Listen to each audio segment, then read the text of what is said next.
Bom dia a todos. Eu irei falar um pouco sobre as competências da base curricular de biologia, contextualizando a trilha antirracista. Antes de falar das competências da base curricular, eu gostaria de trazer aqui alguns pontos importantes sobre a história das ciências da natureza. Então, a importância da gente conhecer alguns fatos históricos para entender esse movimento, como se criou esse conceito, essa eugenia de raças superiores e raças inferiores. Um ponto que eu quero começar a destacar é a questão da classificação. Porque toda a história da biologia e da ciência, ela está baseada na classificação dos seres vivos, né? Tanto que existe uma parte da biologia, que é a taxonomia, que se dedica exclusivamente à classificação biológica. Porém, no momento que os naturalistas, os taxonomistas resolveram classificar a espécie humana em raças, eles criaram com isso uma hierarquização, que existe raça superior e raça inferior, né? Como é que isso ocorreu? Em 1684, no século XVII, o François Bernier, ele deu uma naturalizada das diferenças, né, nas diferenças, escreveu da seguinte forma: nova divisão de terra pelas diferentes espécies ou raças que a habitam. Então, ele deu uma naturalização das diferenças. No século XVIII, Carl von Linné, ou Linneu, que é um taxonomista, um classificador, que até hoje o sistema da nomenclatura que nós utilizamos, né, do binômio, do nome da espécie, né, vem lá do Linneu, toda a estrutura da classificação dos seres vivos, desde as bactérias até os mamíferos superiores, né, ela está baseada no arcabouço de Linneu. Então, ele foi um grande naturalista e um classificador, porém, ele resolveu, né, classificar uma espécie que já estava classificada, que é a espécie Homo sapiens. Então, nós já estamos classificados quanto à espécie. Somos todos Homo sapiens, né? Porém, ele, levando em conta características, aspectos biológicos, geográficos, culturais e até morais, segundo a ótica dele, obviamente, que era um europeu, classificou da seguinte maneira as subespécies ou raças. Homo sapiens afer, que é o africano, e colocou ainda as características, né? Preto, impassível, preguiçoso. O Homo sapiens americanos, que é o americano, vermelho, mau temperamento, subjugável. O Homo sapiens asiáticos, que é o asiático, amarelo, melancólico, ganancioso. E o Homo sapiens europeus, branco, sério, forte. Então, aqui, né, qualquer semelhança é mera coincidência dele ter colocado características positivas, né, para o Homo sapiens europeus, como se o europeu fosse realmente uma linhagem, vamos dizer assim, de seres humanos superiores. Porque eles, na época, eles estavam mais adiantados na questão da ciência do que outros continentes, né? Então, com isso, ele já subjugou os demais. O pior é que esses elementos, eles ainda persistem, essa hierarquização. Até hoje, né? Então, já se passaram 3 séculos, né? E ainda se mantém isso no coletivo, porque quando se pensa num ideal, esse ideal que se pensa de homem é sempre o homem branco, né?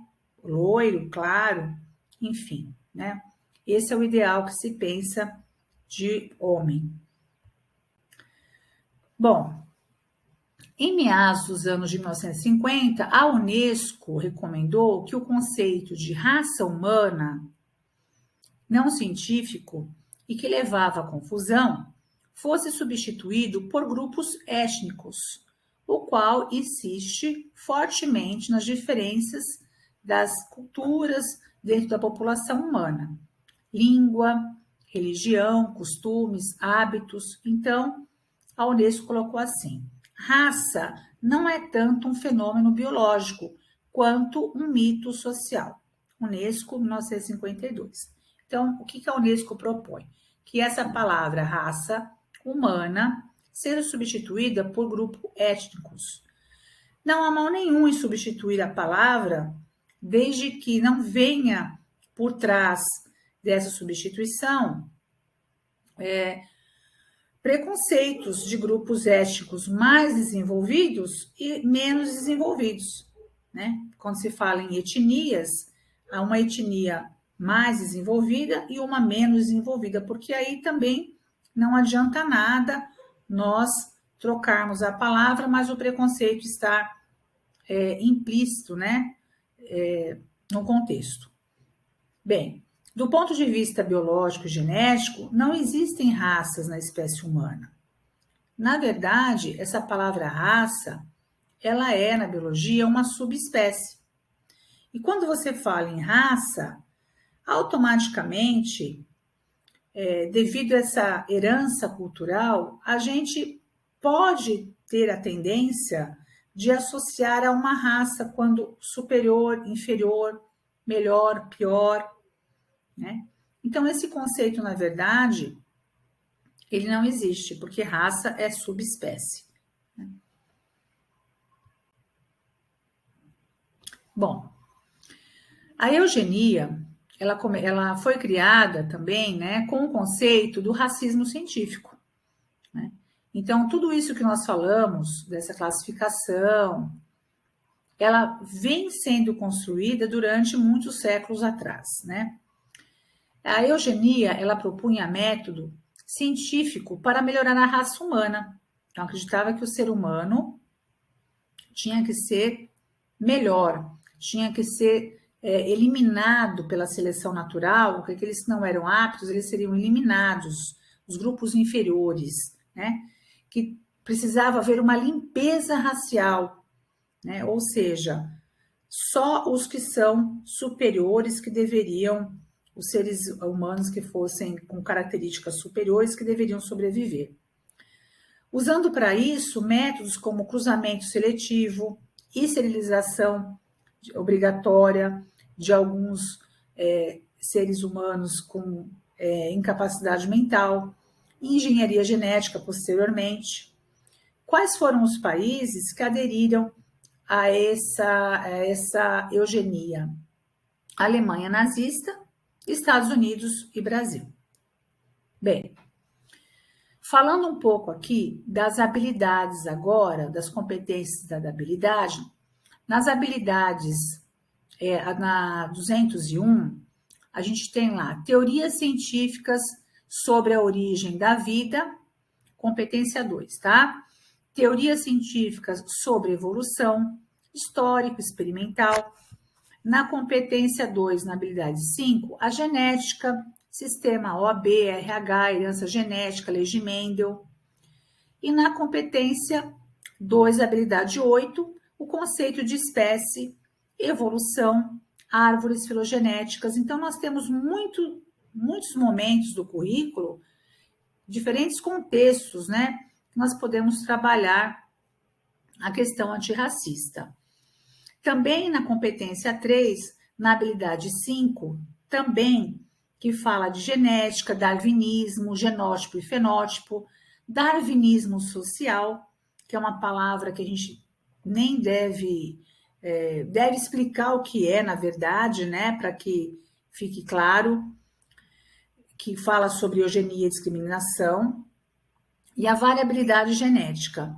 Então, aqui nós temos o eixo de toda as competências que podem trazer essa à tona a questão do antirracismo, claro, no momento oportuno, né? Oportunamente. Bem, quais pontos que nós não podemos esquecer? Que no século XVIII, a antropologia, juntamente com a classificação, com a taxonomia, estava estudando os restos, né, de esqueletos. E aí, os naturalistas europeus também criaram esse conceito de raça baseados nas características do crânio, do globo ocular, do formato da cabeça, e determinaram que essas características determinavam o intelecto, criando assim uma pseudociência chamada frenologia, tá? Então, assim, estabeleceu-se uma hierarquia cultural entre os grupos humanos. Todos nós sabemos que as mudanças fenotípicas, ou seja, tudo aquilo que nós somos por fora, as nossas características, elas são resultados de duas coisas: mutação e seleção natural. Isso tem que ficar bem claro, a questão das mutações, da seleção natural, da variabilidade genética. O darwinismo social é um ponto também interessante, que não tem nada a ver com a teoria de Charles Darwin, né? Acho que o Darwin, se ouvisse essa palavra hoje, ele estaria, assim, muito deprimido, vamos dizer assim. O darwinismo social, ele realizou uma outra interpretação das ideias de Charles Darwin, né? Esse pensamento sociológico, ele surgiu no final do século XIX. Então, ele acreditava que existiam sociedades humanas superiores a outras e que essas deveriam dominar as inferiores com o objetivo de civilizá-las e ajudá-las no seu desenvolvimento. Olha só onde a gente vê isso, né? No processo de colonização, né, dos povos, né? Chegando lá o europeu, que é mais civilizado, que está vestidinho, que tem mais cultura, né, para subjugar os povos que são menos desenvolvidos, vamos dizer assim, do ponto de vista deles, não é? Então, devido às inconsistências entre a teoria biológica e o pensamento social, alguns autores preferem chamar a doutrina encabeçada pelo antropólogo inglês Herbert Spencer de especiarismo social. Então, quem fez essa teoria foi um antropólogo inglês, né, chamado Herbert Spencer, tá? Nada a ver com Charles Darwin. Por quê? O Darwin, ele fez uma teoria a respeito das espécies e não das sociedades. Em momento nenhum, Darwin se propôs a estudar as sociedades. Ele estava preocupado com as variabilidades, né, com as variações que existiam entre os seres vivos de uma mesma espécie, né, com a questão da adaptação, da seleção natural. Ele criou o conceito de seleção natural baseado na variabilidade genética que ele não sabia nem que era genética, não é? Porque aí é o pós-darwinismo, que é a teoria sintética da evolução. Bem, o Charles Darwin não estabeleceu em momento nenhum relação hierárquica entre as espécies a partir da evolução. Como eu disse, o Darwin ele estava focado na evolução, na seleção natural e na adaptação. Ele criou esse conceito entre os seres vivos. Nada a ver com a sociedade, tá? E para terminar, uma frase do Albert Einstein: é mais fácil desintegrar um átomo do que um preconceito. Muito obrigada.